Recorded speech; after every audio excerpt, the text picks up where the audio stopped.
Tekrar selamlar. Hobilgi YouTube kanalıma hoş geldiniz. İkinci bölümle karşınızdayım. İlk bölümde bebeğin kollarını, bacaklarını ve gövdesini örmüştük. Bu bölümde kafasını öreceğiz. Yüz şekillendirmesini yapacağız. Yüzünü şekillendireceğiz. Ve peruğunu öreceğiz. Bebeğimizi bitirmiş olacağız. Sadece kıyafetleri kalacak. Kıyafetlerini de sonraki bölümde anlatacağım. Dilerseniz örmeye geçelim. Keyifli örgüler. Kafayı örelim. Sihirli halkayla başlayalım kafayı örmeye. Halkanın içine 6 sık iğne örelim. 1 2 3 4 5 6. Kısa ipi çekelim. Arttırma yapacağız. Artık istediğimiz kafanın hacmi istediğimiz büyüklüğe gelene kadar arttırmalar yapacağız. 6 tane arttırma yapıyorum bu sırada.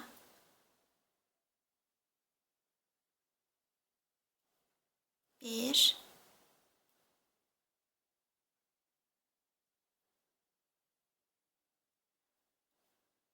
iki,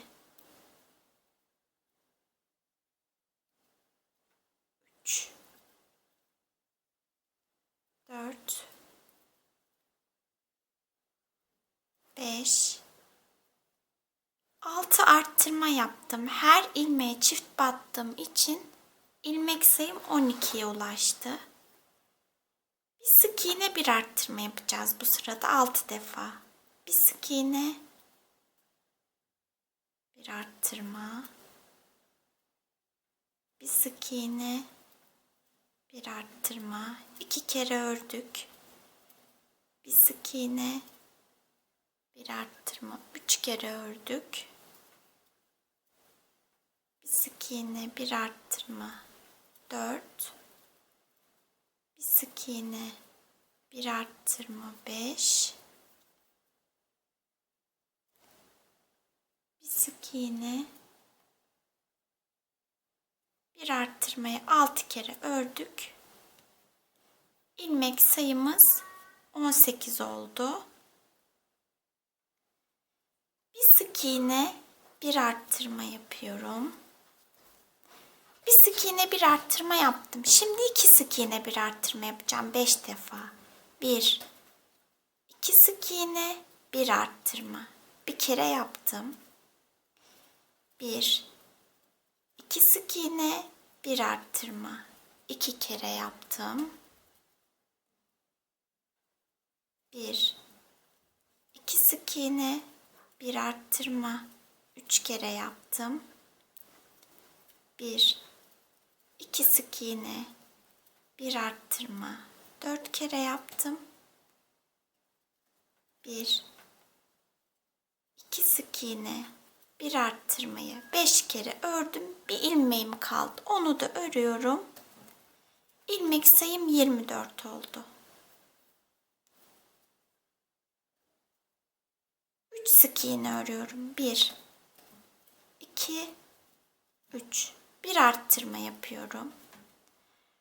3 sık iğne, bir arttırmayı toplamda 6 defa örelim. Bir kere ördük. 5 kere daha örelim. Sıra sonunda ilmek sayımız 30 olacak. 6 arttırmamı yaptım. 30 sık iğnem var. 2 sık iğne örüyorum. 1 2. Bir arttırma yapıyorum. 4 sık iğne, bir arttırma yapacağım. 1 2 3 4 sık iğne, bir arttırma. Bir kere yaptım. 5 kere yapmalıyım 4 sık iğne, bir arttırmayı. 4 kere daha yapalım. 4 sık iğne, bir arttırmayı 4 kere daha ördüm. 2 ilmeğim kaldı. Onları örüyorum. 1 2. İlmek sayım 36 oldu. 5 sık iğne örüyorum. 1 2 3 4 5 sık iğne, bir arttırma yapıyorum. 5 sık iğne bir arttırmayı toplamda 6 defa örelim. Sıranın sonunda ilmek sayımız 42 olacak. Sıra sonuna kadar arttırmalarımı yaptım. 42 sık iğnem var. 3 sık iğne örüyorum. 1 2 3 bir arttırma yapıyorum. 6 sık iğne öreceğim. 1 2 3 4 5 6 bir tane arttırma yapıyorum. 6 sık iğne bir arttırmayı bir kere ördük, 4 kere daha örelim. 6 sık iğne bir arttırmayı 4 kere daha ördüm. 3 ilmeğim kaldı. Örüyorum. 1 2 3 sık iğneyi ördüm. Sayım 48 oldu ilmek sayım. 7 sık iğne örüyorum. 1 2 3 4 5 6 7 bir arttırma yapıyorum. 7 sık iğne bir arttırmayı toplamda 6 defa örelim. Sıranın sonunda ilmek sayımız 54 olacak. Sıra sonuna kadar arttırmalarımı yaptım. 54 sık iğnem var. 4 sık iğne örüyorum. 1 2 3 4 bir arttırma yapıyorum. 8 sık iğne örüyorum. 1 2 3 4 5 6 7 8 bir arttırma yapıyorum. 8 sık iğne bir arttırmayı 4 kere daha örelim.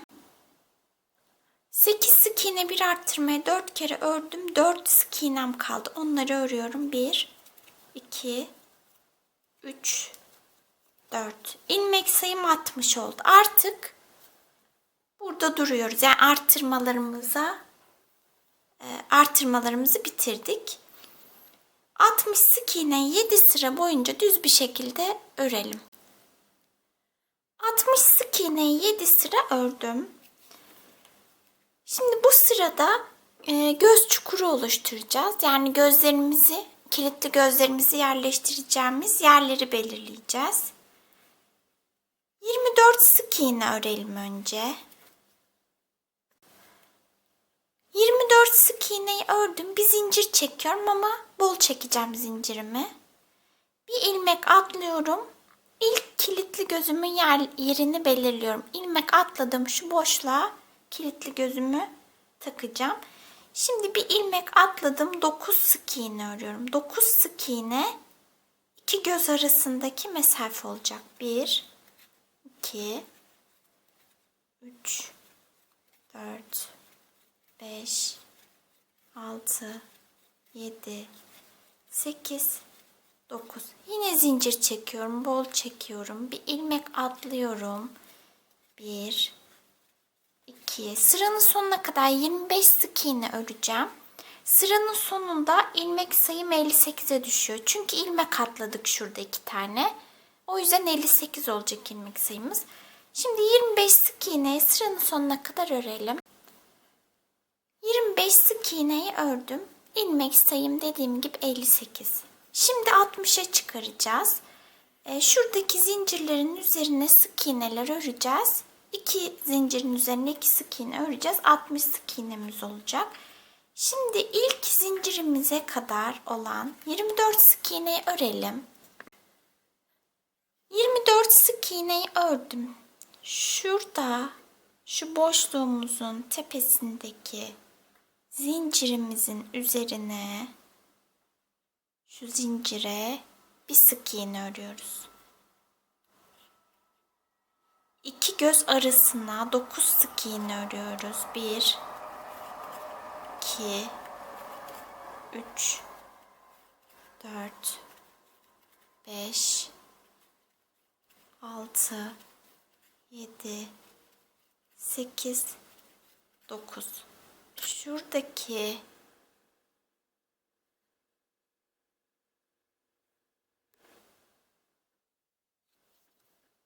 şuradaki zincirimizin üzerine bir sık iğne örüyoruz.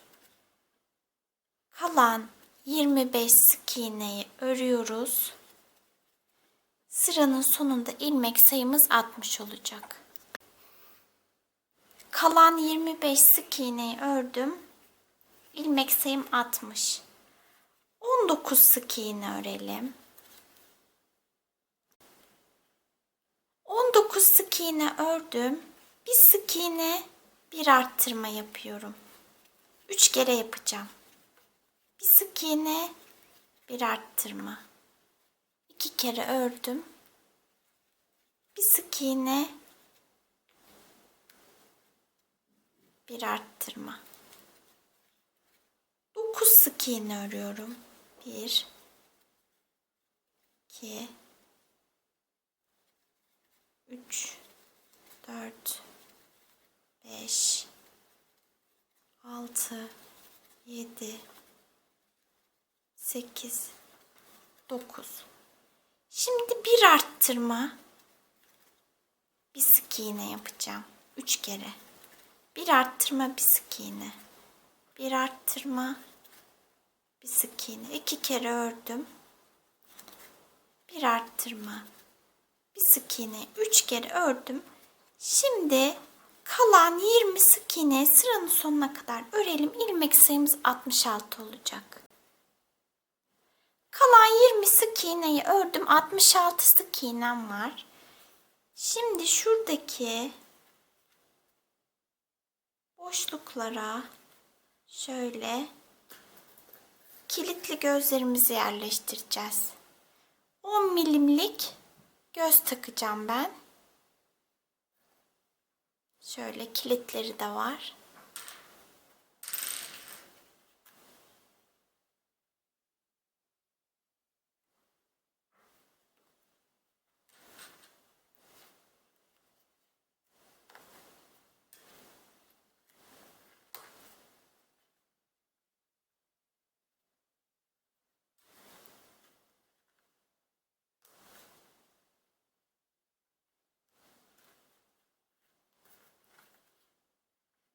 Örmeye devam edelim. 66 sık iğnemiz var. Bu 66 sık iğneyi 4 sıra örelim. 66 sık iğneyi 4 sıra ördüm. 19 sık iğne örelim.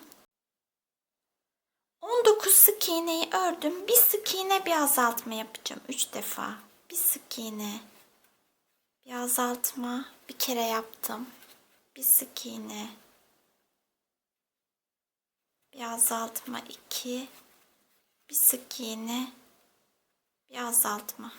3 kere bir sık iğne, bir azaltma yaptım. 9 sık iğne örüyorum. 1 2 3 4 5 6 7 8 9. Bir azaltma, bir sık iğne öreceğim 3 defa. Bir azaltma, bir sık iğne. Bir azaltma, bir sık iğne. 2 kere ördüm. Bir azaltma, bir sık iğne. Bir azaltma, bir sık iğne. 3 kere ördüm. Kalan 20 sık iğne örelim. Sıranın sonunda ilmek sayımız 60 olacak. Kalan 20 sık iğne ördüm. 60 sık iğnem var. 4 sık iğne örüyorum. 1 2 3 4. Bir azaltma yapıyorum. 8 sık iğne örüyorum. 1 2 3 4 5 6 7 8. Bir azaltma yapıyorum. 8 sık iğne, bir azaltmayı 4 kere daha örelim. 8 sık iğne, bir azaltmayı 4 kere daha ördüm. 4 ilmeğim kaldı. Örüyorum 4 sık iğneyi. 1 2 3 4. İlmek sayım 54 oldu. 7 sık iğne örüyorum. 1 2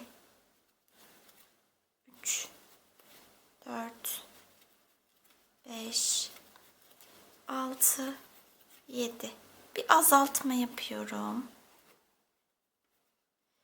Bu 7 sık iğne bir azaltmayı 6'ya tamamlayacağız. Bir kere ördük, 5 kere daha örelim. Sıranın sonunda ilmek sayımız 48 olacak.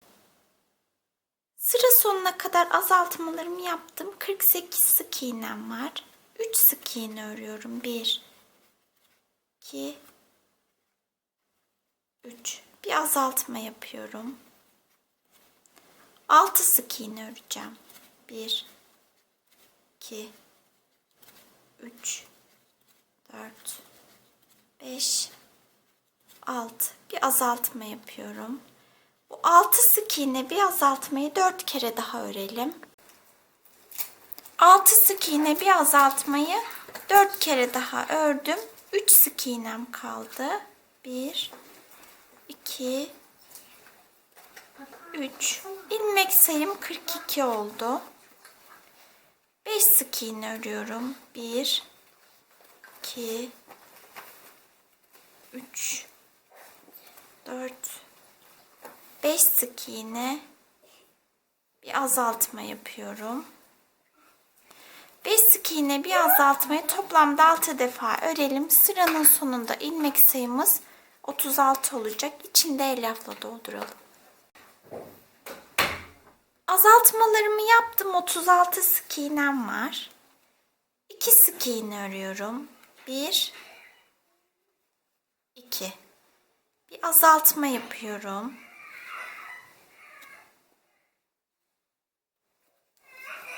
4 sık iğne örüyorum. 1, 2, 3, 4. Bir azaltma yapıyorum. 4 sık iğne bir azaltmayı 4 kere daha yapalım. 4 sık iğne bir azaltmayı 4 kere daha ördüm. 2 ilmeğim kaldı. Onları da örüyorum. İlmek sayım 30 oldu. 3 sık iğne örüyorum. 1, 2, 3. Bir azaltma yapıyorum. Bu 3 sık iğne bir azaltmayı 6 kere öreceğiz. Bir kere ördük, 5 kere daha örelim. Sıranın sonunda ilmek sayımız 24 olacak. İçinde dolduralım. Azaltmalarımı yaptım. 24 sık iğnem var. Bir sık iğne örüyorum. Bir azaltma yapıyorum. 2 sık iğne örüyorum. Bir azaltma yapacağım. 1, 2 sık iğne, bir azaltma. 2 sık iğne bir azaltmayı 4 kere daha örelim. 2 sık iğne bir azaltmayı 4 kere daha ördüm. Bir ilmeğim kaldı. Onu örüyorum. Bir sık iğneyi. İlmek sayım 18 oldu. Son sıradayım. Bir sık iğne, bir azaltma yapıyorum. 6 kere yapacağım bunu. Bir sık iğne, bir azaltmayı 6'ya tamamlayalım. Sıranın sonunda ilmek sayımız 12 olacak. Bir sık iğne, bir azaltmayı 6 kere ördüm. 12 sık iğnem var. Bir zincir çekip ipimi kesiyorum. Gövdeyi de 12 sık iğneye kadar örmüştük. Karşılıklı dikeceğimiz için ilmek sayılarının eşit olması lazım. Kafa ile gövdenin. Bu şekilde şimdi yüz şekillendirmeye geçelim. Göz çukurunu yapacağız. Şöyle büyük yorgan iğnesine ten rengi ipimden geçirdim bir parça. İplerin arasından şöyle arkadan, iplere batmayalım, iğnemi geçiriyorum. Gözün dibine batıyorum. Biraz ip bırakıyorum. Karşısına yine gözün dibine batıyorum. Herhangi bir yerden çıkacağım. Ama iplerden değil.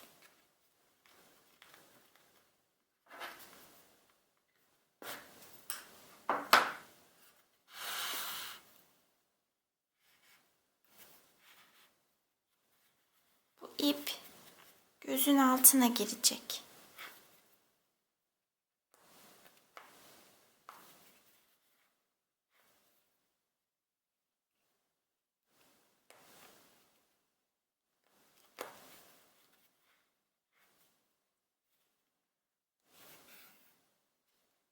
Son battığım yere tekrar batacağım.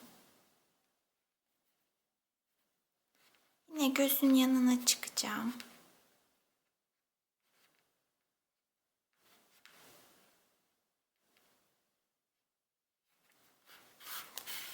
Bu ip içeriye girecek. Karşıya batıyorum.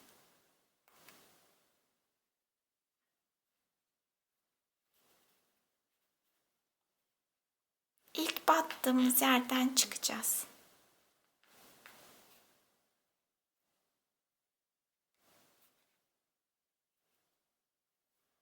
Arkada kilit olduğu için istediğimiz yere batmakta zorlanabiliriz.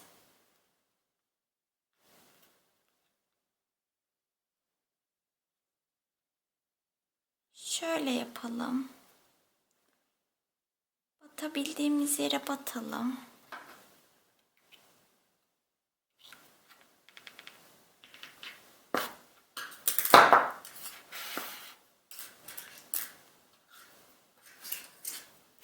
Sonra bu ipi şuraya ilk battığımız yere çıkaralım. Yani buraya çıkmamız gerekiyordu ama ben kilitten dolayı çıkamadım. Şimdi bu ipi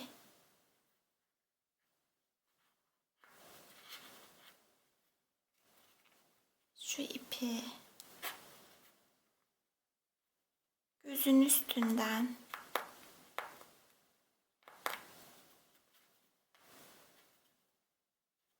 şöyle içeriye girecek. Bu şekilde göz çukurumuzu oluşturduk. Düğüm atacağız şöyle.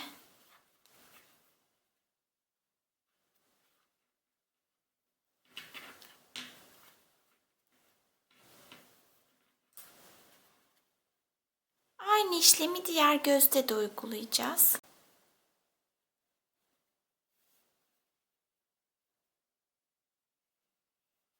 İplerin arasına batalım. Gözün dibine çıkacağız.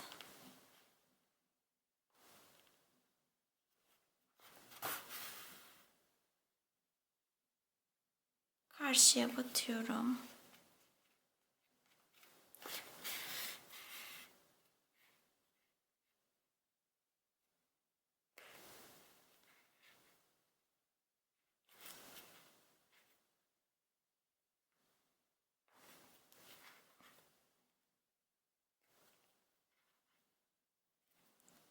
Aynı yerden tekrar batıyorum. İçeriye girdi ipim. Karşıya batacağım. Aynı yerden çıkacağım.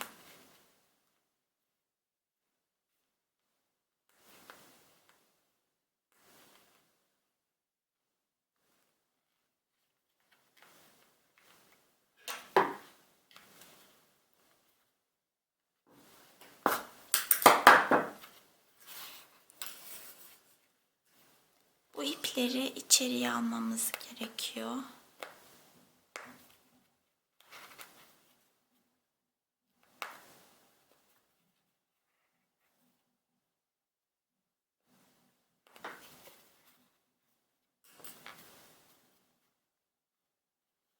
Bu ipleri bağlayalım.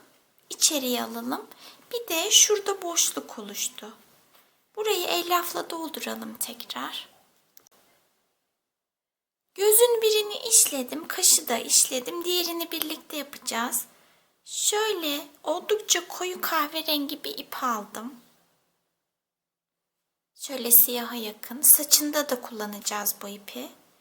İp 4 katlı ama ben 3 katını kullanacağım. Şöyle yapacağım. Gözden bir ilmek sola kayacağım. Bir de yarım ilmek, yani 1,5 ilmek sola batacağım. Şu alttan giriyorum. Yani şuraya batıyorum.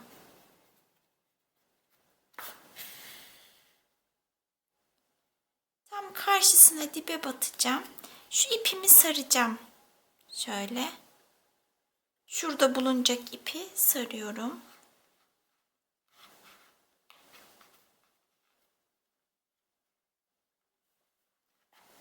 Alttan da çıkıyorum.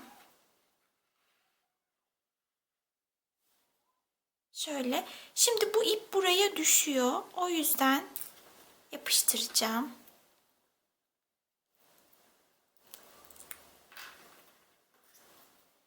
Kürdan yardımıyla yapıştırıyorum. Dağılmasın diye.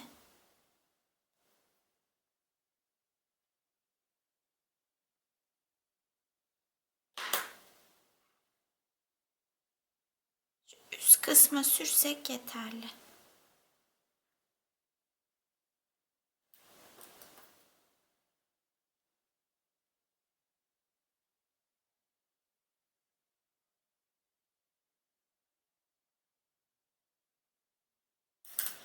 Bu ipleri bağlıyorum.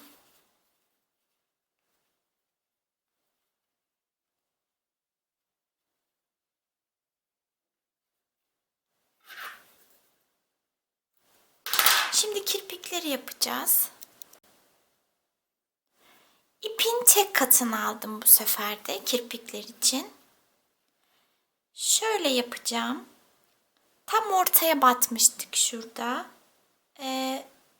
Onun yanından, yani yarımı tamamlıyorum. Bir üste çıkacağım. Bir üste çıkacağım. Bir de şöyle ortaya batacağım. Yarım olarak şöyle ortaya batmışım. Yani bir gözü işliyorum, diğerini de ona benzetmeye çalışıyorum. Böyle büyüklü küçüklü işleyeceğim kirpikleri. Dilediğiniz gibi yapabilirsiniz. Aynı olsun diye şuraya batacağım ben şimdi.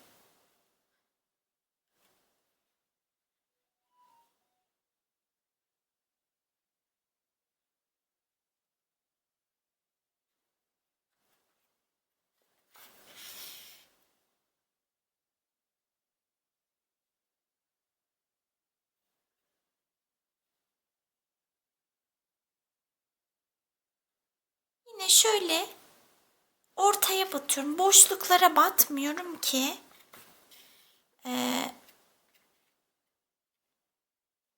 boşluklara batarsam sürekli kirpiklerin arasındaki mesafe uzak kalır. O yüzden iplere batacağım. Yine ortasına battım ilmeğin.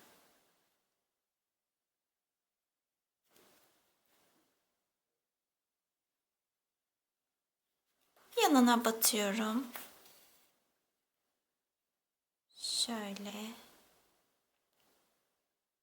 Şuradaki ipe de batarsak şurada boşluk oluşmaz.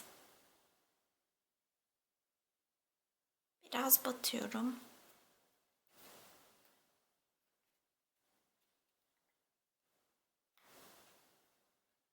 Sonra yanındaki ilmeğin ortasına batacağım. Böyle işleyeceğim.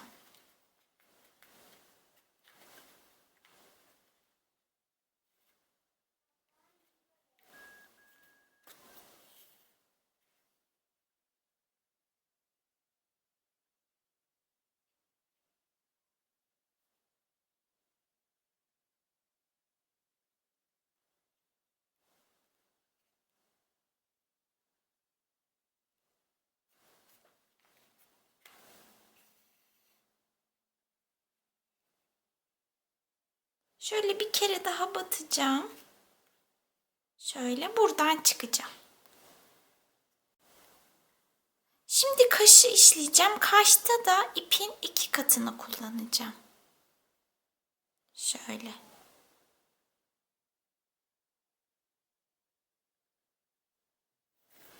Gözden 1, 2, 3, 4 ilmek yukarıya çıkacağım. Şuraya çıkacağım.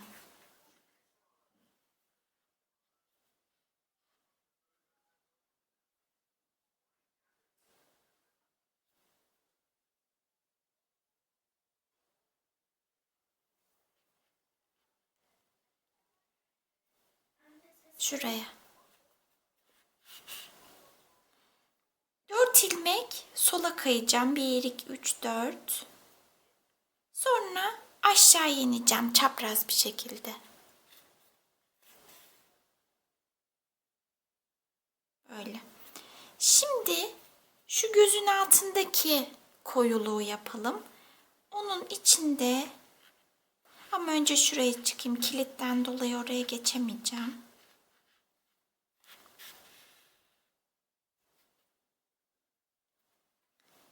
Şuraya batacağım. Gözün altına. Hemen dibine.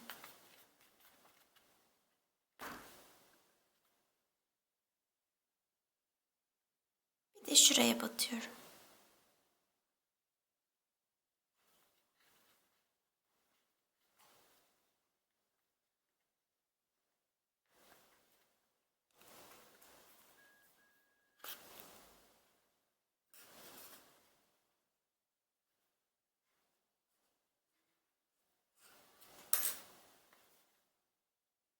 Bu şekilde. Şimdi ten rengi ipimizi alalım, burnu işleyeceğiz. Burnu şu iki göz arasına yapacağım. Şöyle 3 ilmek alacağım. 3 ilmeği alırsak 2,5 sağda 2,5 solda kalıyor. Tam ortalamış oluyoruz. İki göz arasına.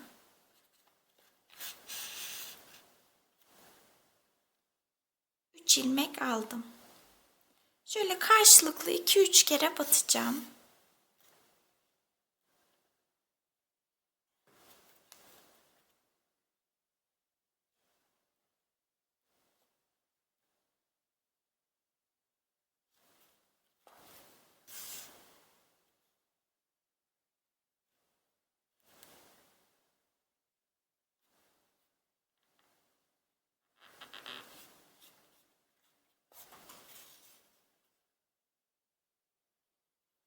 Şimdi saracağım.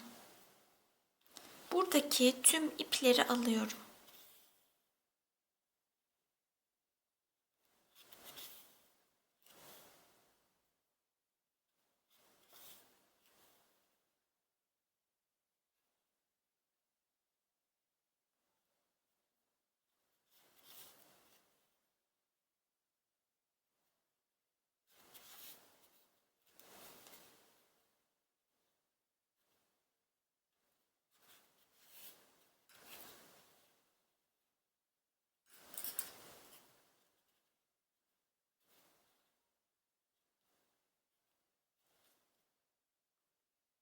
Şu ilk battığım ilmeğe batıp alttan çıkacağım.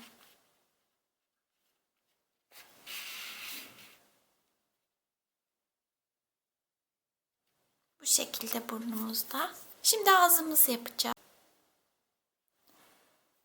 İpimin 3 katını aldım. Öyle işleyeceğim. Şöyle. Bir katını çıkardım. Burundan 1, 2, 3 ilmek aşağıya ineceğim. Yine 3 ilmeği alacağım.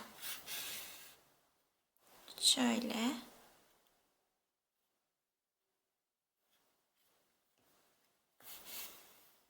Bir.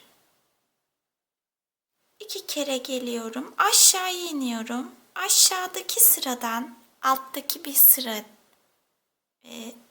alttaki ilk sıradan bir ilmek sola kayacağım. Şöyle bir ilmek de sağa, yani 5 ilmek alıyorum.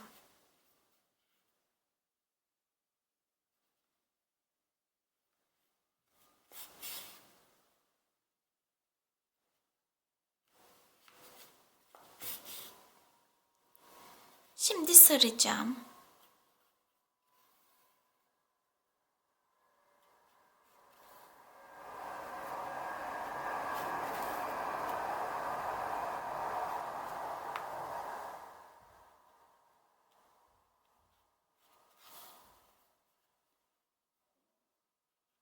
Burayı 4 kere sardım. Burayı da öyle yapacağım. Eşit olsun.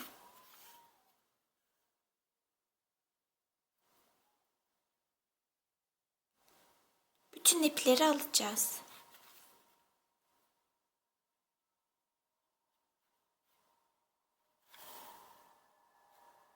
üst üste binmesin sararken ipler.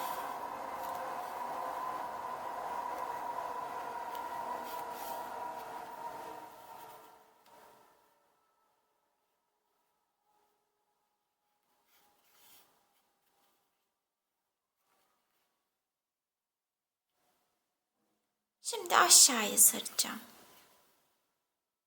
1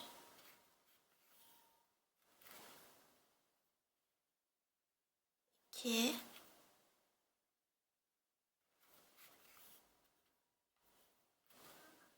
3 4 kere sardım. Şimdi alt dudağı yapacağız. Alt dudakta da 3 ilmek kullanacağım. Şöyle. Bak, bende de kulaklık var. Abla. Şöyle 3 ilmeği alacağım.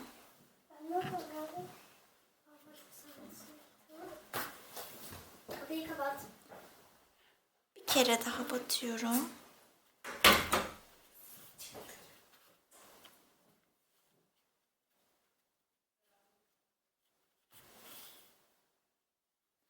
Bunu da saracağım.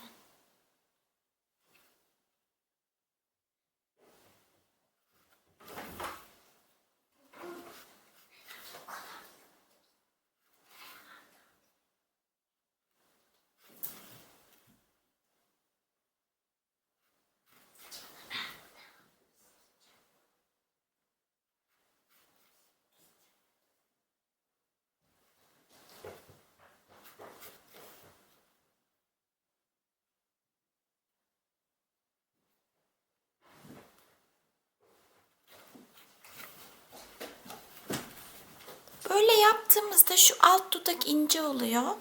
Ben bir kere daha gideceğim üstünden. Şöyle.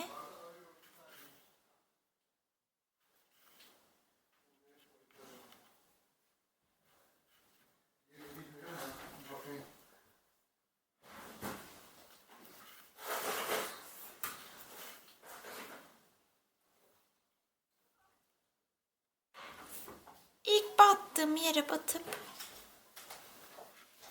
şuradan çıkacağım.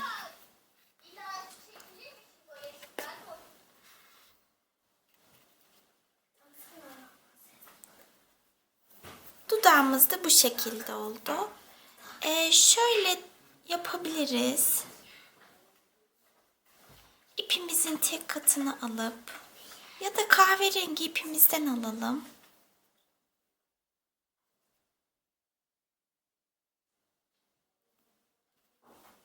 Şöyle kenarlara şöyle çizgi atabiliriz.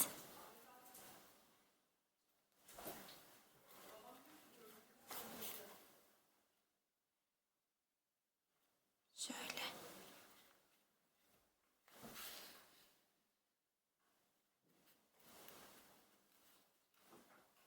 Dudağımız da bu şekilde. Kulağın birini ördüm, diğerini birlikte öreceğiz. Yerini göstereyim size. Burundan bir alt sıradan saymaya başlıyorum. 1, 2, 3, 4, 5, 6, 7, 8, 9, 10, 11, 12, 13, 14, 15 ilmek sağa geldim.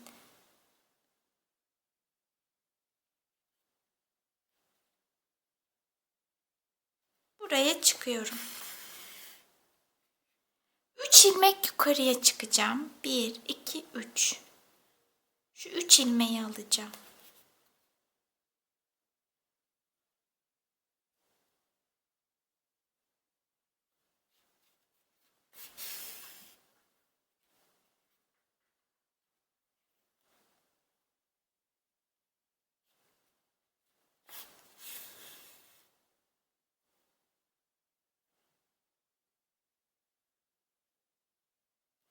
Üç kere karşılıklı battım. Gittim geldim.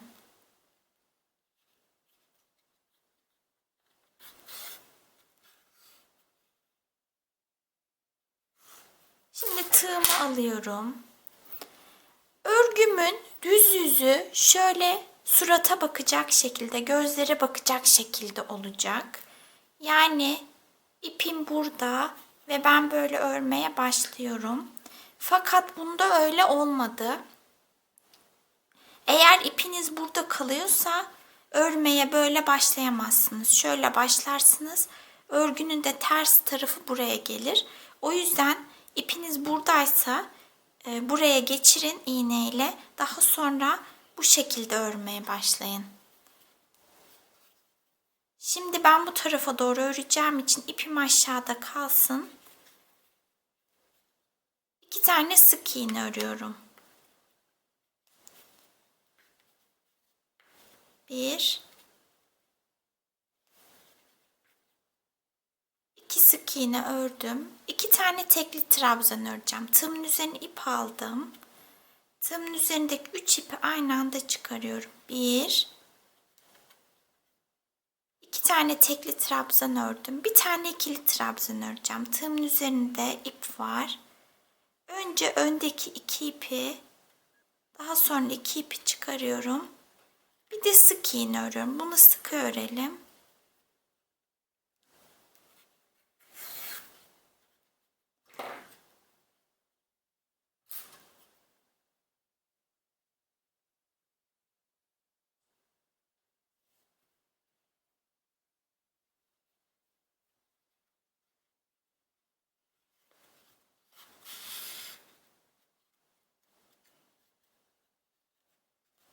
Bu şekilde kulaklarımız da bitti.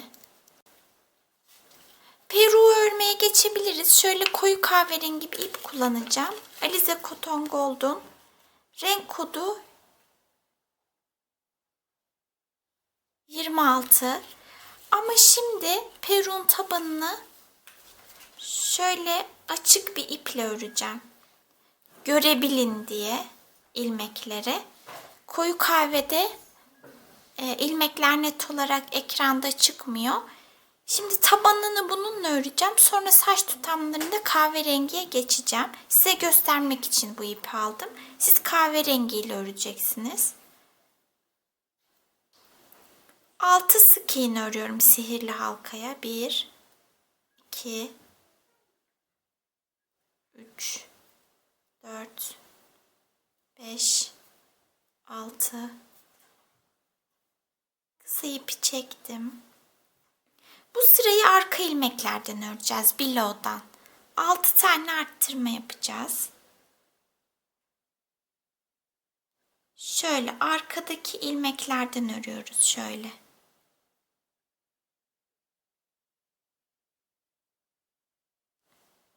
Bunu neden yaptığımızı açıklayacağım. Örelim önce. Şu ilk ilmeği almak zor oluyor. Arka ilmeğinden aldım bilow'dan. Arttırma yapıyorum. Bir arttırma yaptım. 2 arttırma yaptım. 3 arttırma yaptım. 4 arttırma yaptım. 5 6 tane arttırma yaptım. Şimdi ön ilmekler burada duruyor. Şu kısa çizgiler bizim filolarımız. Biz buralara saç yapacağız. Saç öreceğiz. O yüzden bilow'dan ördük. Bu sırayı her iki ilmeği alarak örüyorum. Bir sık iğne, bir arttırma yapacağım. Bir sık iğne, bir arttırma. 6 kere. Bir sık iğne, bir arttırma. Bir sık iğne, bir arttırma. Bir sık iğne, bir arttırma. Bir sık iğne, bir arttırma. Bir sık iğne, bir arttırma. 6 kere ördüm. İlmek sayım 18 oldu. Bu sırayı da bilow'dan öreceğiz. Bu kata da saç yapacağız çünkü. 2 sık iğne örüyorum. Arka ilmeklerden below'dan Bak. 2 sık iğne, 1 arttırma. 6 kere örelim 2 sık iğne, 1 arttırmayı below'dan. Sıranın sonunda ilmek sayımız 24 olacak. 2 sık iğne, 1 arttırmayı below'dan ördüm sıranın sonuna kadar. 24 sık iğnem var. Şuradaki filolara daha sonra saç yapacağız. Normal düz bir şekilde 3 sık iğne, 1 arttırma öreceğim. 1 2 3 sık iğne, 1 arttırma. 3 sık iğne, 1 arttırmayı 6'ya tamamlayalım. Sıranın sonunda ilmek sayımız 30 olacak. Sıra sonuna kadar arttırmalarımı yaptım. 30 sık iğnem var. Bu sırayı below'dan örüyoruz. Şöyle arka ilmeklerden. 4 sık iğne örüyorum. 1 2 3 4. 1 arttırma yapıyorum. Arka ilmeklerden 4 sık iğne, 1 arttırmayı toplamda 6 defa örelim. Sıranın sonunda ilmek sayımız 36 olacak. Sıranın sonuna kadar below'dan ördüm. Arttırmalarımı yaptım. 36 sık iğnem var. 5 sık iğne örüyorum. 1 2 3 4 5. 1 arttırıyorum. 5 sık iğne, 1 arttırmayı 6'ya tamamlayalım. Sıranın sonunda ilmek sayımız 42 olacak. Sıranın sonuna kadar arttırmalarımı yaptım. 42 sık iğnem var. Bu sırayı below'dan örüyoruz. Arka ilmeklerden 6 sık iğne. 1 2 3 4 5 6 sık iğne, 1 arttırma yapıyorum. 6 sık iğne, 1 arttırmayı toplamda 6 defa örelim. Below'dan örelim arka ilmeklerden. 48 sık iğnemiz olacak sıranın sonunda. Sıranın sonuna kadar arttırmalarımı yaptım. İlmek sayım 48.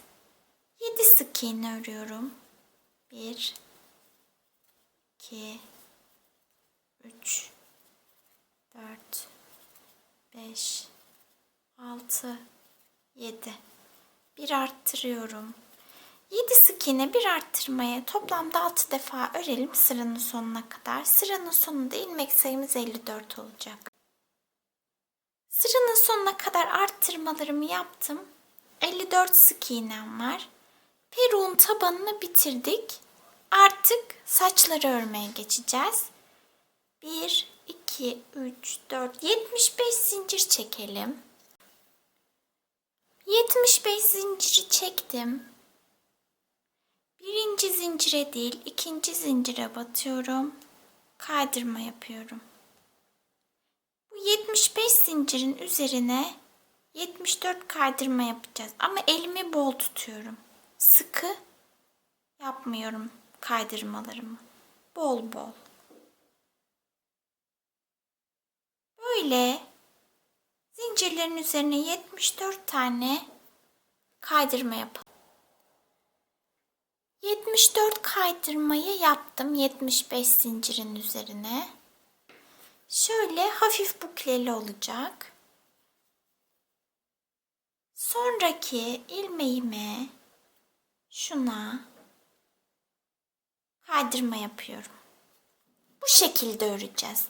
75 zincir çekeceğim. Üzerine 74 kaydırma yapacağım. Sonraki ilmeğe kaydırma yapacağım. Bu şekilde 30 tane örelim. Saç tutamlarımı ördüm. 30 tane 74 kaydırma yapalım demiştim ama 20 tanesi yeterli geldi. Şöyle 1, 2, 4, 6, 8, 10, 12, 14, 16, 18, 20. 20 tanesi yeterli geldi. Şöyle yapacağız. Şunlar şöyle kafanın arkasında olacak. Şöyle bunları dikeceğiz ya da yapıştıracağız. O yüzden her ilmeğe ördüm. Buraya dikeceğimiz için.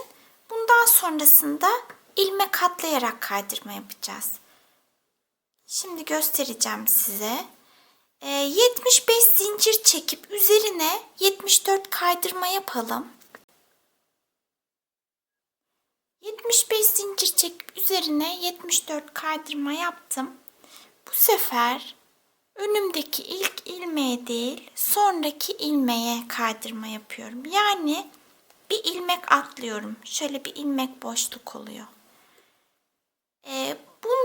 Bu saç tutamından 16 tane daha öreceğiz. Yani 17 tane olacak. 17 tanesi 74 kaydırmalık saç tutamlarımızın 17 tanesinin arasında birer ilmek boşluk oluyor. 20 tanesini her ilmeğe ördük. Yani toplamda bu birinci katta toplamda 37 saç tutamımız olacak. Şimdi 16 tane daha aralarda bir boşluk bırakıp kaydırma yaparak 75 zincirin üzerine 74 kaydırmalarımızı yapalım. 16 tane daha saç tutamımı ördüm. 74 kaydırma yaptım 75 zincirin üzerine. Birer ilmek atlayarak kaydırmalarımı yaptım. Birinci katmanı bitirdik. Şimdi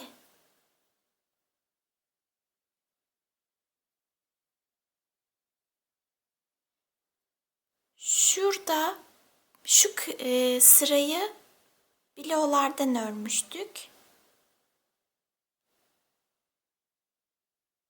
İlk filoya kaydırma yapıp ikinci katmana çıkıyorum.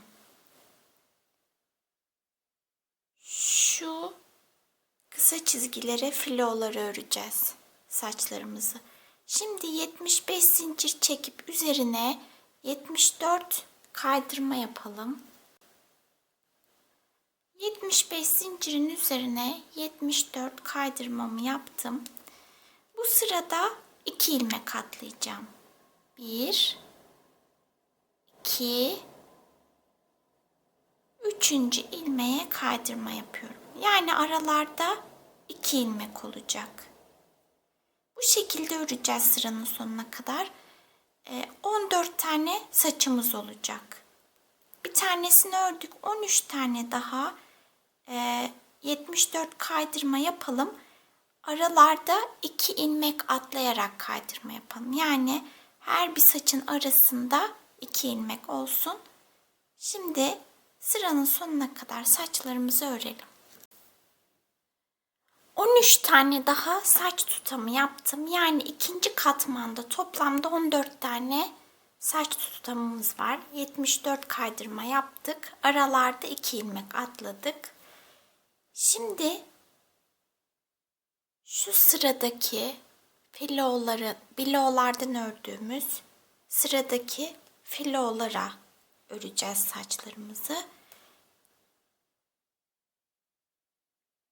İlk filoya kaydırma yapıyorum. İpimi germeden yapıyorum kaydırmamı.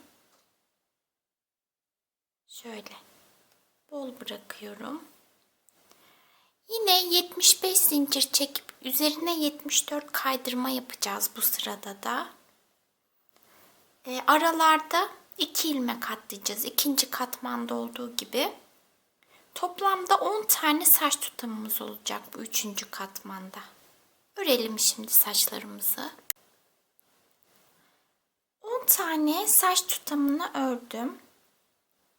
Üçüncü katmanı bitirdik. Şimdi dördüncü katmanı öreceğiz. Şuradaki filolara. İlk filoya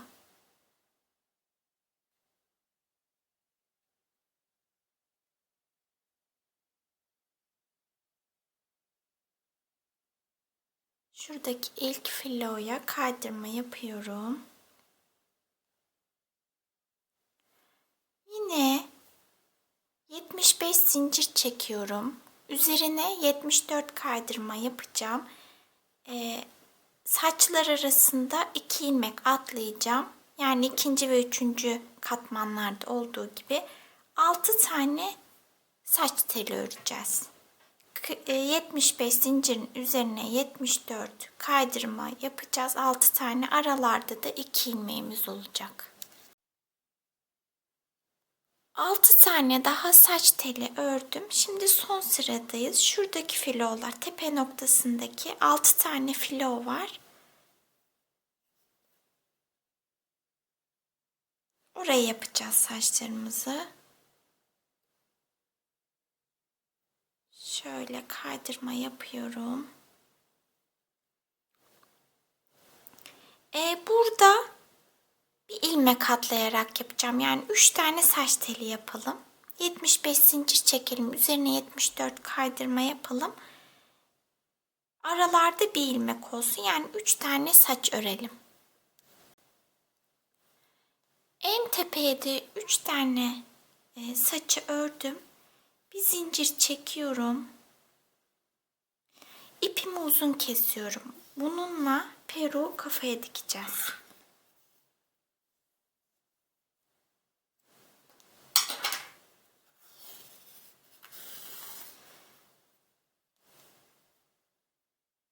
Bu ipi, şuradaki ipi şöyle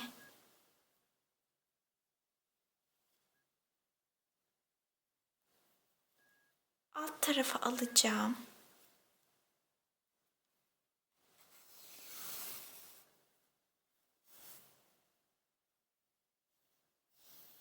İğneye geçireyim. Bunu yürüteceğim. Dikeceğim yere getireceğim.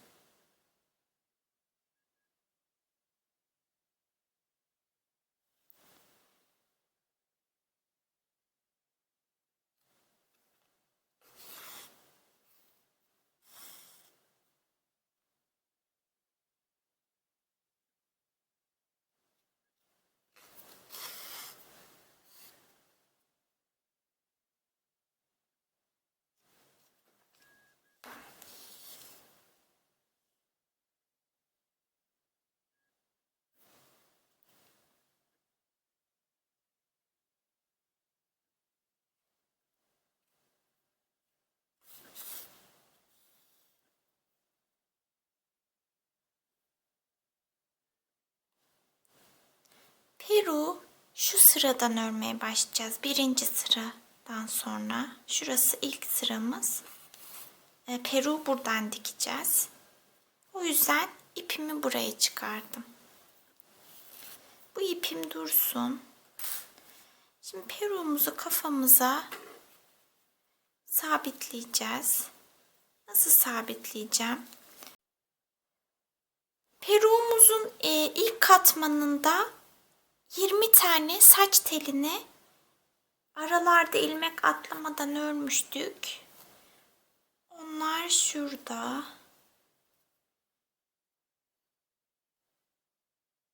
Şurada ikinci sıraya geçtiğimiz kısmın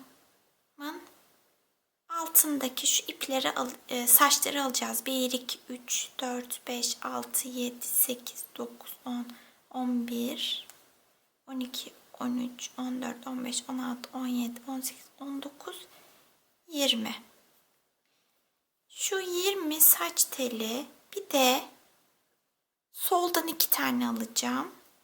22, sağdan da 2 tane alacağım. 24. Bu 24 saç tutamını kafanın arkasına dikeceğiz. Şöyle tokayla tutturalım, karışmasın. 17 tane de aralarda ilmek katlayıp örmüştük. 4 tanesini arkaya aldık. 17, 16, 15, 14, 13. 13 tanesi de önde bulunacak.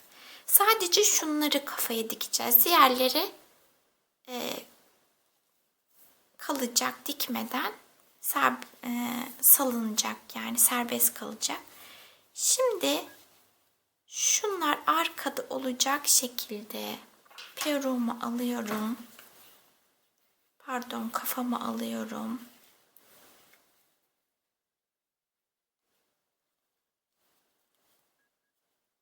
Şöyle tepedeki sihirli halkanın olduğu yere, şu boşluk sihirli halkaya batıyorum. kafanın da şuradaki sihirli halkadan bir ilmek, bir sıra aşağı iniyorum.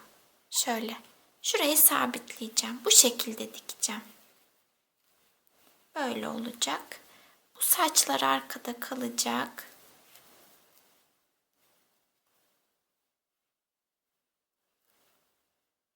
Şöyle yapalım, ortalayalım. Dediğim gibi şuradan dikmeye başlayacağım. Birinci sıradan sonra ikinci sıranın başlangıcından. Şöyle iğnelerle sabitleyelim. Şimdi ben peruğu sabitleyeceğim. Şu saçları da arkaya sabitleyeceğim. Sonra nasıl dikeceğimizi sizinle paylaşacağım. Peruğu kafaya yerleştirdim şöyle. Bu peruğun tepesini dikeceğiz kafaya. Bu saçları da isterseniz dikebilirsiniz, isterseniz yapıştırabilirsiniz. Bunlar da dediğim gibi serbest kalacak, yapıştırmayacağız. Dikeceğim yer şöyle kaştan 1, 2, 3, 4, 5, 6, 7 ilmek yukarıda. Siz alın açıklığını ne kadar istiyorsanız ona göre dikeceğiniz yeri ayarlayabilirsiniz. Biraz daha alnı küçük olsun derseniz şöyle şuradan dikmeye başlayabilirsiniz hemen dibinden. Ben şöyle olsun istiyorum. O yüzden oradan dikeceğim. Size kalmış. İpim burada. Nasıl dikiyoruz? Bir peruktan alıyoruz, bir kafadan. Kafadan alalım muhakkak. Yoksa dikilmez.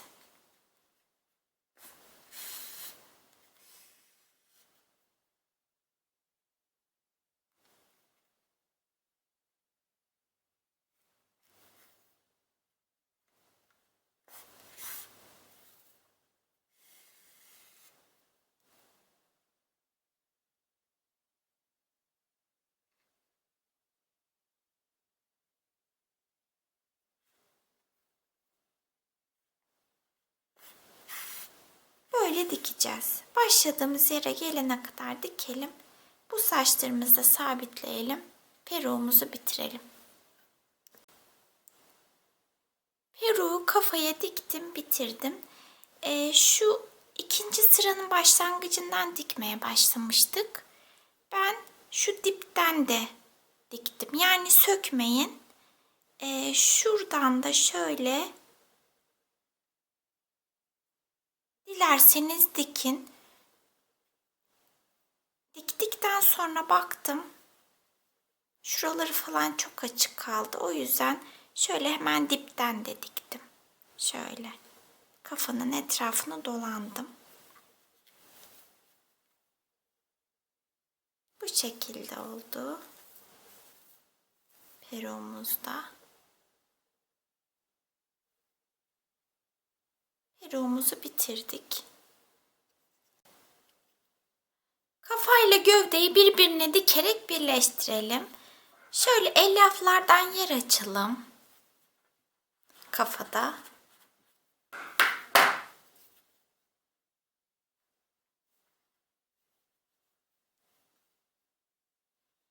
Kafa öne bakacak şekilde, bu şekilde dikeceğiz.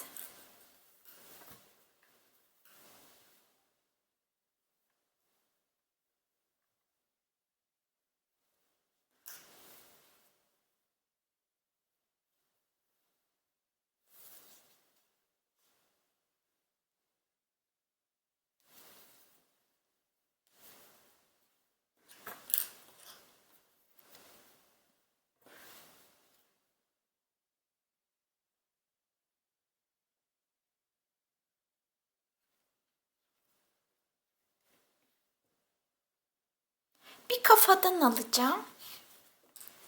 Bir de boyundan alacağım. Bu şekilde dikeceğim.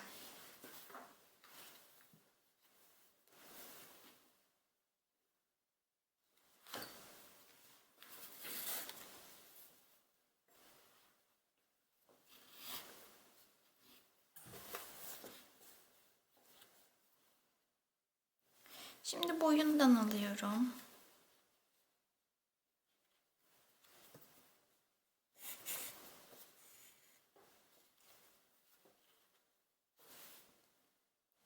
Kafadan alıyorum.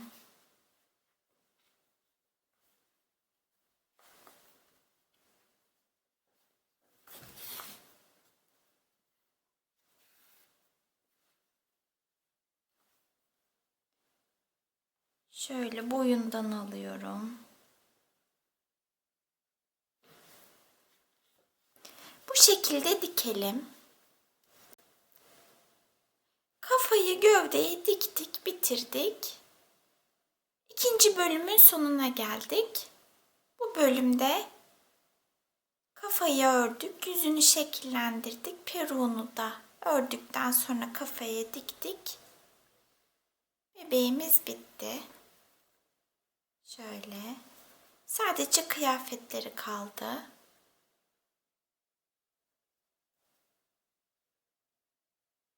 Sonraki bölümde görüşmek üzere. Hoşça kalın.